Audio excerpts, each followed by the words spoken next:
आखिर क्यों धर्मगुरु दलाई लामा को अपना दुश्मन मानता है चीन?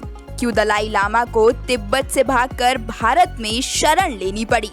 क्या है चीन और दलाई लामा की दुश्मनी का किस्सा? चलिए आपको बताते हैं। चीन आधिकारिक रूप से एक नास्तिक देश है और यहाँ की सत्ताधारी कम्युनिस्ट पार्टी किसी भी धर्म को नहीं मानती है और नास्तिक विचार को महत्व देती है। लेकिन विरोधाभास देखिए, ये चीन में पारंपरिक धर्म बौद्ध और ताओइज्म मानने वाले लोगों की संख्या 30 से 40 करोड़ है। वहीं तिब्बत में बौद्ध धर्म के अनुयायी दलाई लामा को बौद्ध धर्म की प्रतिष्ठा तरह देखते हैं। वे तिब्बती लोगों के आध्यात्मिक नेता है। यहाँ ये समझना जरूरी है कि दलाई लामा किसी व्यक्ति का नाम नहीं बल्कि एक तरह का टाइटल है। सबसे पहले अल्तान खान ने 1578 में सोरम ग्यात्सो को दलाई लामा या ज्ञान का महासागर की उपाधि प्रदान की थी। इसके बाद उनकी दो पुरखों को मरने के बाद ये उपाधि दी गई, जिससे ग्यात्सो तीसरे दलाई लामा हो गए। फिलहाल तेंजिन ग्यात्सो को तिब्बत की 14वीं दलाई लामा है। उनका असली नाम लियामू डोडुब है।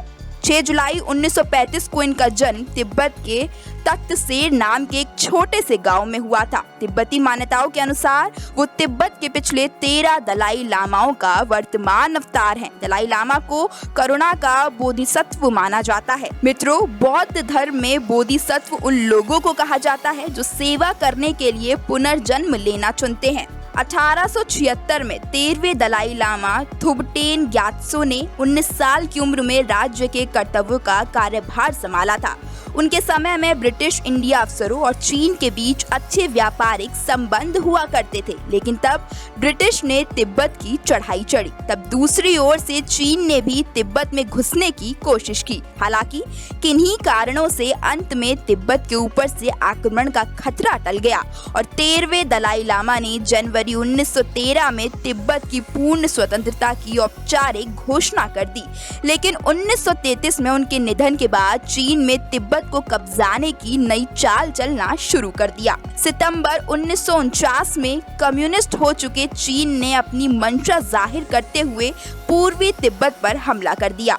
1950 को जब तिब्बती सरकार ने संयुक्त राष्ट्र में इसका विरोध जताया तो महासभा की संचालन समिति ने इस मुद्दे की सुनवाई की तारीख आगे बढ़ा दी और मामला स्थगित हो गया। इसके बाद 23 मई 1951 की तारीख को हुआ एक समझौता।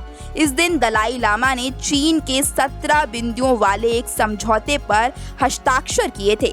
इस समझौते के बाद तिब्बत आधिकारिक तौर पर चीन का हिस्सा बन गया। लेकिन धर्मगुरु दलाई लामा इस संधि को नहीं मानते और उन्होंने इसका खुलकर दुनिया के सामने विरोध किया, क्योंकि उनका कहना है कि ये संधि दबाव डालकर जबरन मनवाई गई थी। इसी बीच तिब्बती लोगों ने चीन के खिलाफ गुस्सा बढ़ने लगा। दलाई लामा के नेतृत्व में 1955 से तिब्बत में चीन के खिलाफ हिंसक प्रदर्शन होने लगे। इसके बाद 10 मार्च 1959 को बड़े स्तर पर विद्रोह हुआ, जिसमें हजारों लोगों की जान गई। इसके कुछ दिनों बाद एक सैनिक के वेश में दलाई लामा तिब्बत की राजधानी ल्हासा से भागकर भारत आ गए। तब से दलाई लामा भारत में रह रहे हैं। फिलहाल हिमाचल प्रदेश के धर्मशाला से तिब्बत की निर्वासित सरकार चलती है। चीन आज तक दलाई लामा को अपना दुश्मन मानता है। 1950 के दशक के आखिर से दलाई लामा और चीन के बीच शुरू हुआ विवाद अभी खत्म नहीं हुआ है। चीन दलाई लामा को अलगाववादी नेता के तौर पर देखता है और उन्हें अपनी संप्रभुता और अखंडता के लिए खतरा बताता है। यही वजह है कि दलाई लामा से जब भी कोई विदेश मंत्री मिलता है या जब भी किसी देश की यात्रा पर जाते हैं तो चीन आधिकारिक बयान जारी कर इस पर आपत्ति जताता है। 2010 में जब अमेरिकी राष्ट्रपति बराक ओबामा व्हाइट हाउस में दलाई लामा से मिले तो चीन नाराज हो गया था। उसने चेतावनी दी थी कि इससे चीन अमेरिका के संबंध बिगड़ जाएंगे। जब एक बार जर्मन चांसलर एंजेला मार्केल ने दलाई लामा से मुलाकात की, तब चीन ने महीनों तक जर्मनी को नजरअंदाज किया। इसी तरह फ्रांस के राष्ट्रपति निकोलस सरकोजी की दलाई लामा से मुलाकात के बाद यूरोपीय संघ और चीन के बीच संबंध थोड़े समय के लिए खराब हो गए थे।